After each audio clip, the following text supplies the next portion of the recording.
Hello students, welcome in the new class meeting. In the previous video we studied how the force experienced by the charged particle when move in a uniform magnetic field. In today's topic, force experienced by the conductor when lie in a uniform magnetic field. So that is our topic today. तो last time हमने क्या सीखा था कि कोई भी charge particle जो है जब यूनिफॉर्म मैग्नेटिक फील्ड के बीच में मूव कर रहा है except the angle of 0 degree and 180 degree that experiences force.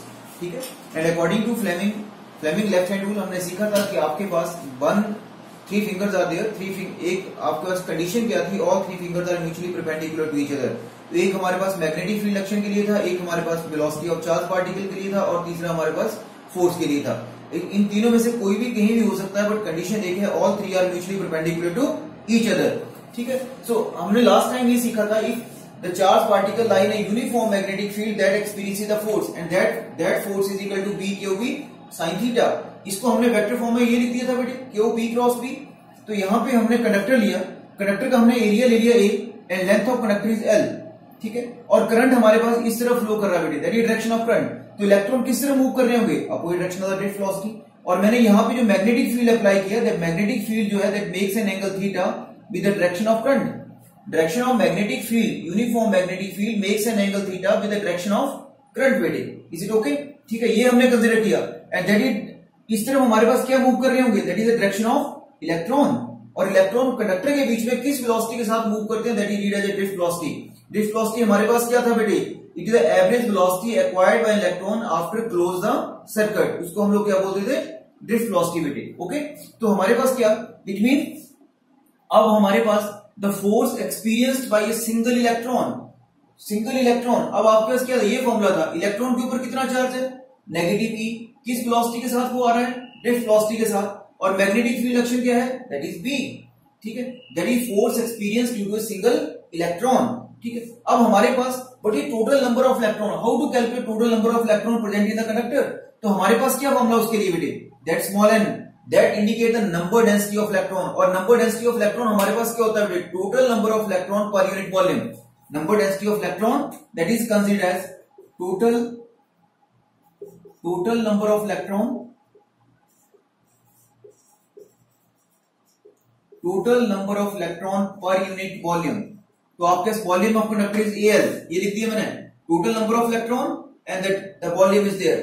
ठीक है. तो आपके टोटल नंबर ऑफ इलेक्ट्रॉन हमारे पास कितने बन गए बेटी, that is equal to NaL. Small n for number density of electron, capital L for total number of electrons बेटी. ठीक है. तो हमारे पास यहां से आ गया, it mean the total force F is equal to N into F. तो हमारे पास क्या बन गया, NaL. ठीक है. That is the total number of electron multiplied with the force experience by single electron. It mean दोनों का जो प्रोडक्ट हो गया वो हमारे पास क्या हो गया, that is total force experience by the conductor. ठीक है.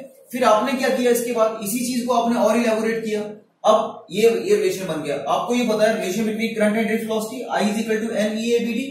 दोनों तरफ अगर आपने लेंथ से मल्टीप्लाई कर दिया, लेंथ ऑफ कंडक्टर से, तो हमारे पास रिलेशन ये बन गया बेटी. ठीक है. तो आप लोग देखिए रिलेशन आपके से बन गया, इट मीन NaELBD. यहां तक हम लोग क्या लिख सकते हैं इस पोर्शन को, IL. ठीक है. N into B. तो हमारे पास टोटल क्या बन गया, ILB sin थीटा. यहां भी हमें देखने को क्या मिला, अगर हम केस स्टडी करते हैं, थीटा इज 0 डिग्री या 180 degree, does not experiences any force. अगर theta is 90 degree then it experiences maximum force, F is equal to ILB. I hope मेरी बात आपको क्लियर हुई बेटे. तो हमने यहां पे सीखा, if any conductor lie in a uniform magnetic field, ठीक है, except the angle of 0 degree and 180 degree that experiences force. Same condition just like the charge particle. अगर charge particle uniform magnetic field के बीच में move कर रहा है, ठीक है, except the angle of 0 degree and 180 degree that experiences force. ठीक है. तो यहां भी हमारे पास यही चीज, तो हमने यहां से सीख लिया, if any conductor lie in a uniform magnetic field except the angle of 0 degree and 180 degree that experiences force. ठीक है. और 0 और 180 के साथ होगा, it does not experiences any force. I hope that point is clear. To come to the next problem बेटे. अब बेटे देखिए नेक्स्ट आपके पास force between two parallel conductors. ठीक है. अभी हमने सीखा, अगर कोई भी कंडक्टर जो है यूनिफॉर्म मैग्नेटिक फील्ड के बीच में पड़ा है except the angle of 0 degree and 180 degree that experiences force. ठीक है. अब मैंने यहाँ पे दो कंडक्टर ले लिए, एक में मैंने करंट सेम डायरेक्शन में ले लिया, एक में करंट में मैंने अपोजिट डायरेक्शन में ले लिया बेटे. ठीक है. यहाँ पे current in the same direction, दोनों पैरेलल कंडक्टर्स, यहाँ पे again parallel conductor but current in the opposite direction. दोनों के बीच का डिस्टेंस ले लिया मैंने D. अगर हम according to right hand thumb rule देखें तो हमारे पास direction of magnetic field is this one, अगर अपवर्ड तो एंटी क्लॉकवाइज, अगर आपके पास डाउनवर्ड तो हमारे पास क्या है बेटे, दैट इज क्लॉकवाइज बेटे। ठीक है, तो आप लोग देखिए anti clockwise, here is anti clockwise. अब आपके पास इट मींस यहाँ पे जो सेकंड कंडक्टर है वो फर्स्ट की मैग्नेटिक फील्ड के बीच में पड़ा है, और जो आपका फर्स्ट कंडक्टर है वो सेकंड की मैग्नेटिक फील्ड के बीच में पड़ा है। अब मैंने फर्स्ट कंडक्टर की मैग्नेटिक फील्ड को ड्रॉ किया, ठीक है, according to right hand thumb rule, तो मेरे पास that is direction of magnetic field. B1 से मैंने इसको रिप्रेजेंट कर दिया, that is magnetic field induction due to first conductor. अब सेकंड का अगर आप देखेंगे तो सेकंड का आपके पास क्या हो गया, magnetic field induction due to second conductivity. अब आपके पास यहां से आपने टेंजेंट ड्रॉ किया तो that angle should be 90 degree. ये एंगल भी आपके पास कितना होगा बेटे, that is also 90 degree. Similarly mark the direction of magnetic field induction. अब आपके पास that is for first B1। अब यहां पे देखिए सेकंड में ये चेंज हो जाएगा बेटे, अगर आप यहां से टेंजेंट ड्रॉ करते हैं it mean that is direction of magnetic field induction, that is difference between two 90 degree and that is also 90 degree. तो हमने रिलेशन पढ़ा था, if any conductor lie in a uniform magnetic field that experiences force F is equal to ILB sin theta। अगर theta 0 degree है या 180 degree है then does not experience any force। But यहाँ पे थीटा कितना है बेटे, IL और B के बीच में, that is 90 degree, it mean that experiences maximum force। अगर 90 डिग्री है तो हमारे पास रिजल्ट क्या बन जाएगा बेटे, ILB। तो आप लोग यहाँ पे देखिए, अब हमारे पास again apply the Fleming left hand rule and mark the direction of force. ठीक है, तो यहाँ पे देखो इस केस में मैंने आपको कहा था कि आपके पास तीनों जो है mutually perpendicular to each other है, इसके अलावा और कोई कंडीशन नहीं है बेटे। ठीक है, पोजीशन किसी की कहीं भी जा सकती है। अब लोग अब आप देखिए जो फिंगर डांस कर रही है उसको देखिए, इट मीन ये वाली middle finger that represents for current. ठीक है, ये थंब जो है that represents the direction of magnetic field action, और ये वाला आपके पास जो that represent the direction of force. Clear, तो आप देखिए ये आपका current that is for magnetic field action and that is direction for force. अगर बेटे मैं ज्यादा प्रेस करूंगा तो टूट सकता है ये।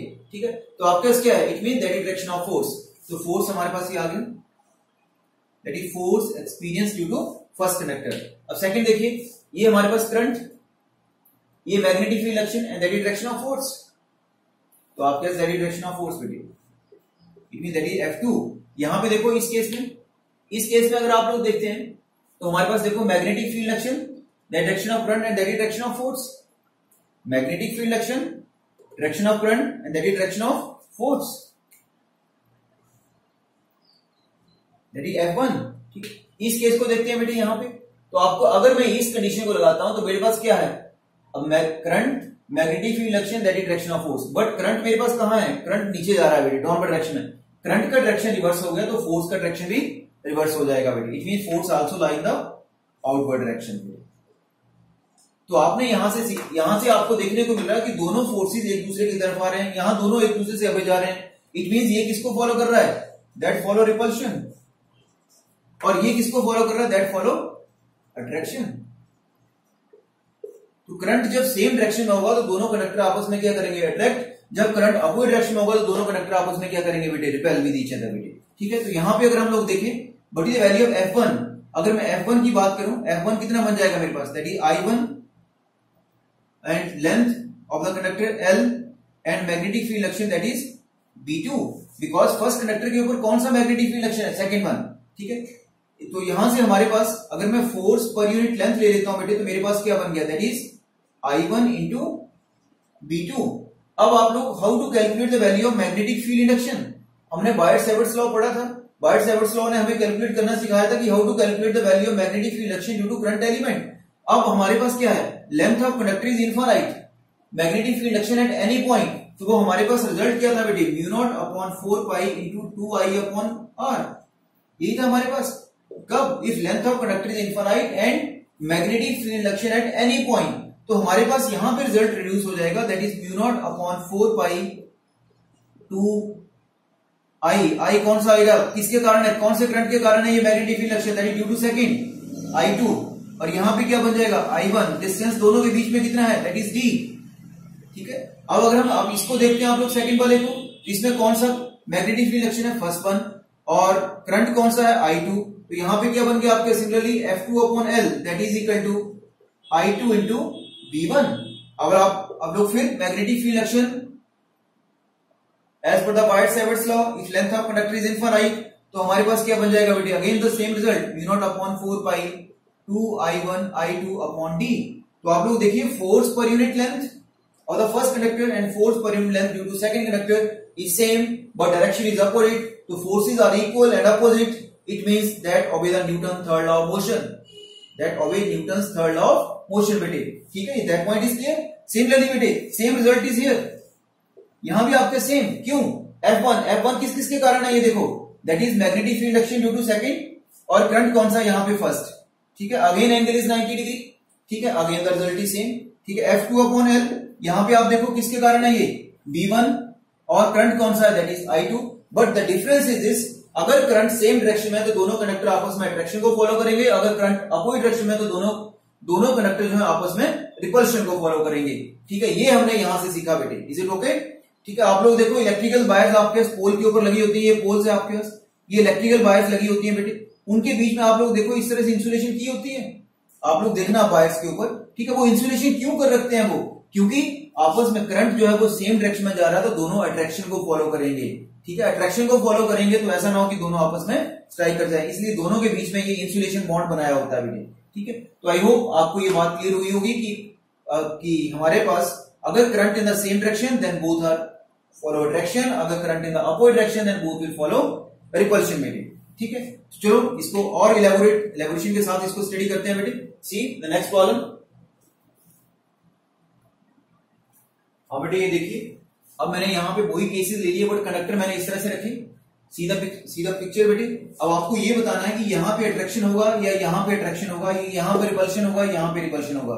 तो हम लोग इस चीज को कैसे देख सकते हैं बेटे, देखो मैं यहाँ पे आपको मार्कर के साथ समझाऊं तो मेरे पास ये क्या है, दोनों इस तरफ है, ठीक है. इन मार्कर को मैं अगर ओपन कर देता हूँ बेटे, ये देखिए, ये अगर मैं मार्कर को ओपन कर देता हूँ, दोनों को इस तरह से ले आता हूँ, ये वाली पिक्चर बन गई, इतनी ये पिक्चर बन गई, तो आपने इनको सीधा करके लिख दिया, तो हमारे पास क्या, current in the same direction, current in the same direction, दोनों के बीच में क्या होगा बेटे, दैट इज अट्रैक्शन, ठीक है. यहां पे देखो एक आपके पास ऊपर वाली वायर को आपने खोल के रख दिया, ये बना, यही था ये.